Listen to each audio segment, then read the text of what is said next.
ya estamos vamos directamente, arrancamos con Marcelo. Marcelo, hoy se cumplen 50 años del paso a la inmortalidad del general Perón, ¿no? Buenas tardes a todos los oyentes, otra vez molestando por acá con nuestras historias. No se cumple precisamente hoy, es el primero. El primero, el tenés lunes razón. que viene, el 1 de julio. Y recordamos, recién hablábamos fuera de aire, el paso a la inmortalidad, como vos lo rotulás, porque efectivamente, para quienes amamos la figura del general Perón, como para quienes lo denostan o lo critican o son indiferentes, la figura de Perón es una figura vigente. El nombre de Perón se sigue nombrando 8 o 10 veces por día, cada uno lo escucha en cualquier ámbito, en este medio, en la radio, en una esquina, en un café, se habla de Perón, del peronismo, de manera que de allá también nos tomamos un poquito del paso a la inmortalidad. Lo nuestro es más profundo, decimos que es la vigencia de su pensamiento. Nuestra organización ahora habla de volver a Perón, y es efectivamente eso. No, por ahí algún polemista dice, pero vamos, se murió. No, estamos hablando de volver a su esencia, a sus ideas, que para nosotros son plenamente vigentes, ¿no?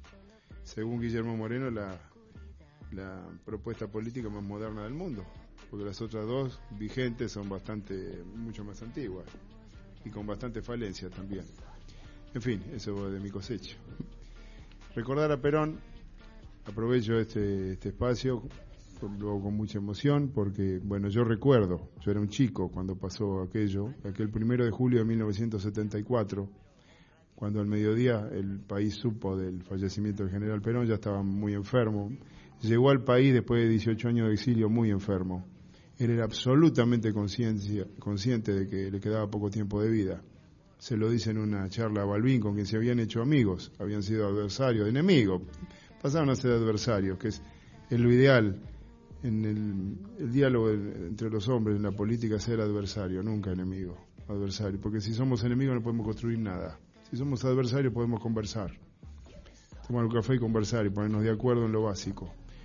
Le acercó unos proyectos, unas ideas que tenía el doctor Balbini y el general Perón le dijo, mire doctor, es muy bueno esto, pero yo no tengo tiempo, yo me muero.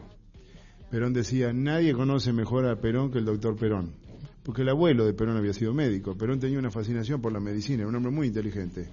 Así que él tenía claro sus problemas, eran múltiples sus problemas de salud. Empujado por la realidad de aquel momento, él tuvo que volver al país. Le hubiese sido más cómodo quedarse en Madrid en su exilio, hasta por el clima y todo le convenía quedarse, estaba tranquilo, dentro de lo posible. El liderazgo a la distancia era mucho más cómodo que venir acá a la cosa, digamos, al territorio, como se dice ahora.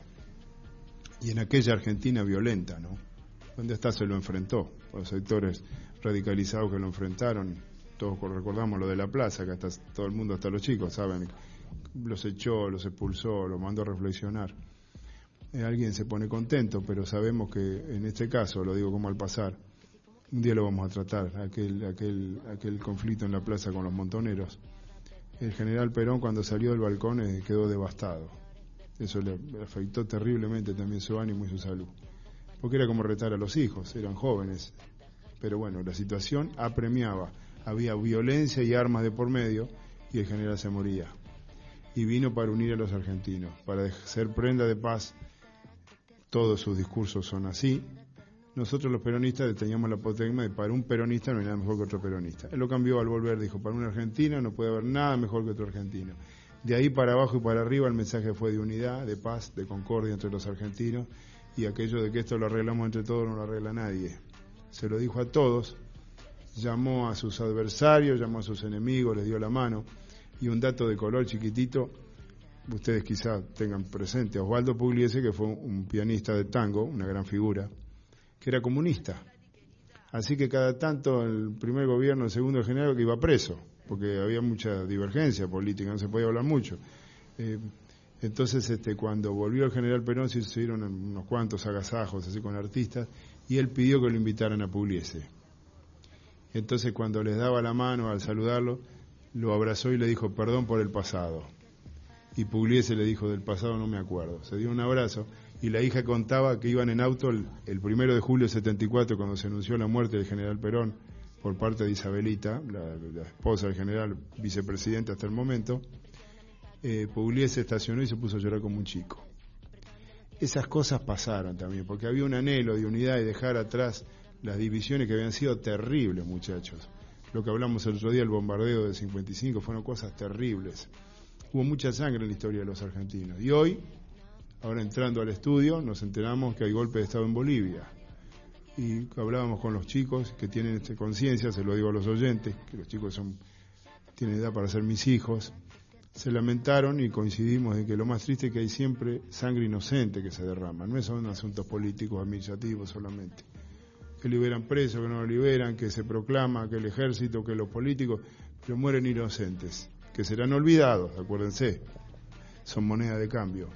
Contra todo eso vino a luchar el general Perón para que no pasara más. Lamentablemente pasó, y cómo pasó, 2 años después de su muerte. Pero él advirtió que solamente en la unidad de los argentinos eso no iba a pasar. No se creyó infalible, decía que el poder embrutecía, ya fuera el poder después del 55, en sus años del exilio pudo reflexionar mucho, y decía, claro, yo tuve 10 años en el poder embrutece, decía Perón, porque yo ni los diarios leía por el trajín. Así también uno puede entender, ¿es cierto? Olviden que dicen que viejos se ponen los líderes. Sí. Está de moda eso. Mirá que joven entró y que viejo. Claro, porque es tremenda la preocupación. Y les cuento una anécdota cortita. Perón era muy gracioso también, ¿no? Y las reuniones que se hacían en su casa en el exilio en Madrid, en Puerta de Hierro, en el barrio Puerta de Hierro, se llenaba de dirigentes, especialmente en la última parte de los 70 cuando estaba por volver. Así que iban delegaciones a consultarlo, a visitarlo.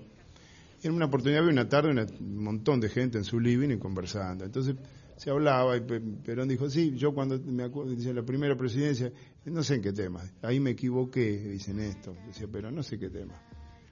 Y había uno ahí bastante alcahuete y se paró y dijo, general, usted nunca se equivocó.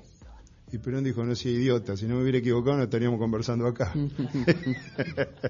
Es una cosa maravillosa. Esa cosa que tenía Perón tenía muchas salidas ocurrentes, que también hoy día haremos un programa de las ocurrencias y las frases de Perón que para aplicar en la vida, digo una solamente, decía, en la vida como en la política se puede hacer cualquier cosa, lo que no se puede es pagar las consecuencias. Y siempre la recuerdo, se la digo a mi hijo, se la digo a todo el mundo, me parece muy interesante, cosa de un hombre grande, un hombre sabio, ¿no? Aplicarlo siempre en la vida eso. Y otra, que él lo aplicó perfectamente cuando volvió, decía, mire mi hijo, lo que usted no alcanza con un abrazo difícilmente lo logre con una trompada. Y eso estábamos hablando nosotros al entrar, antes de salir al aire, tiene que ver con eso también. Se quiere hacer todas las trompadas, se tiene que hacer lo que yo digo, y el que no piensa como yo es el enemigo. Y creo que el mensaje de Perón, cuando volvió le decían los periodistas, ¿qué hay que hacer primero en general en el país? Hay que desarmar el espíritu de los argentinos. Y hoy más que nunca yo diría, el mensaje de Perón, uno de los tantos y profundos, es hay que desarmar el espíritu de los argentinos, empezar a darnos la mano, a hacer carne la verdadera solidaridad. Perdón, alguien que no le gustó lo que estoy diciendo, o que le gustó mucho. O que le gustó mucho. Que le gustó mucho.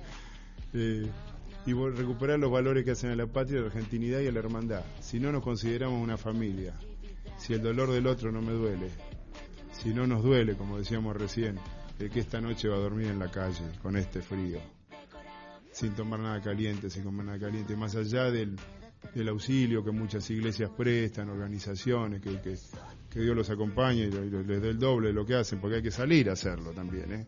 Es fácil hablar, pero hay muchos argentinos solidarios, pero necesitamos ser una patria de hermanos. Creo que ese es el mensaje más grande de Perón, y alcanzar aquello de que todos nos realicemos en una sociedad que se realiza, porque nadie puede ser feliz solo. No puedo ser feliz cuando hay tanta injusticia, en el medio de eso no se puede. Así que el mensaje de Perón, de mi general, que se fue a los casi 80 años, amargado, acosado, contaba el doctor Tayano, uno de sus médicos, que llegó a atenderlo a la Quinta de Olivos, en el segundo infarto, y entró una eminencia como el doctor Tayani, y cuando entró el general Perón, presidente de la República, estaba acostado y al lado de su cama había un fal apoyado contra la pared. Se asombró y le dijo, general, ¿y esta arma acá?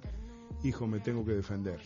El presidente de la República tenía temor de que lo mataran, pues estaba amenazado, y así tenía que gobernar esos pocos meses que tuvo con nosotros. Pero dejó para los tiempos un mensaje de hermandad, de unidad, quiso que lo superáramos, no hemos podido.